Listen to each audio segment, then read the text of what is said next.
Damien est avec nous comme tous les mercredis matins pour un nouveau savoir inutile, donc indispensable. Ces histoires dont on pourrait se passer. Clairement, si je ne connaissais pas ces histoires, c'était pas très grave. Mais bon, maintenant qu'on le sait, on peut quand même se la péter à la machine à café ce matin. Et ça, c'est cool. D'autant plus que ce matin, Damien, tu nous fais en tout cas la présentation de Hans le Malin. Qui est ce Hans le Malin ? Il va vous étonner, j'en suis sûr. Bonjour Damien. Ah, les mathématiques, cette merveilleuse invention de l'humanité qui nous permet d'appréhender la compréhension de l'univers. Mais saviez-vous que l'être humain n'est pas la seule espèce qui excelle dans ce domaine ? Je m'explique. Tout commence en 1891 à Berlin. Wilhelm von Osten, un professeur de mathématiques, est obnubilé par une seule chose, prouver que les animaux sont bien plus intelligents que l'on croit. Pour cela, il décide de faire cours à 3 animaux, un chat, un ours et son cheval Hans. Très rapidement, le chat et l'ours font les mauvais élèves au fond de la classe, mais ce n'est pas le cas de Hans qui semble montrer des aptitudes inattendues. Très rapidement, le cheval arrive à lire des nombres simples. En effet, lorsque Wilhelm écrit un 3 au tableau, le cheval tape 3 fois du sabot. Devant cette réussite, le professeur décide de pousser un peu plus loin.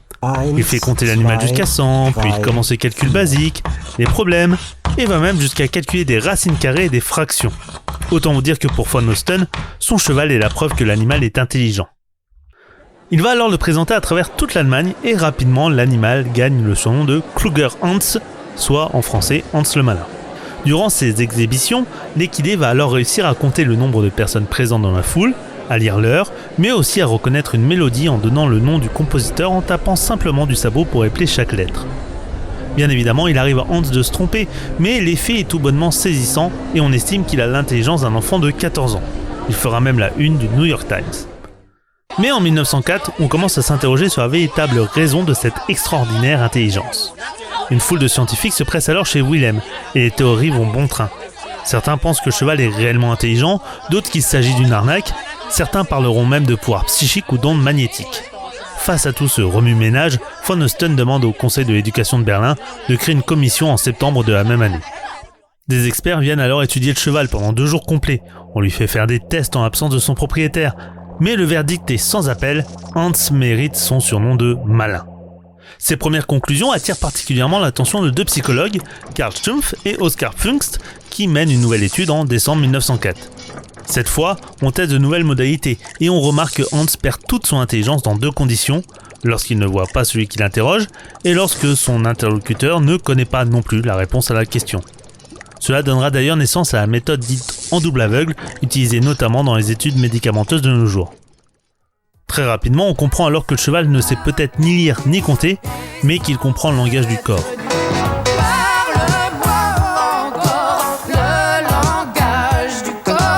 En effet, afin de savoir à quel moment commencer à taper du pied et quand s'arrêter, il s'avère que l'animal se référait tout simplement à la tête de son interrogateur, mais aussi à la dilatation de ses pupilles ou même de ses narines.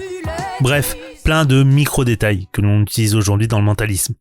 Cependant, Pfungst insiste également sur le fait que Wilhelm était totalement inconscient de cela. Il met en lumière le fait que le propriétaire du cheval était de toute bonne foi et totalement convaincu de l'intelligence de Hans.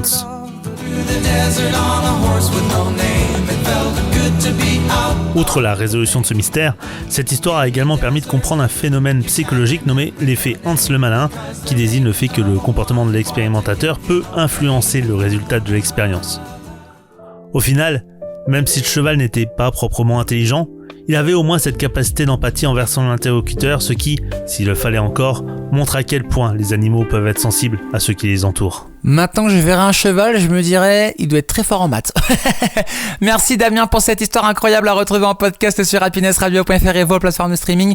Damien, ce soir on te retrouve à 19h pour toute l'actu pop culture de la semaine dans l'entre-deux geeks et prochain savoir inutile donc indispensable, mercredi prochain. Belle journée Damien.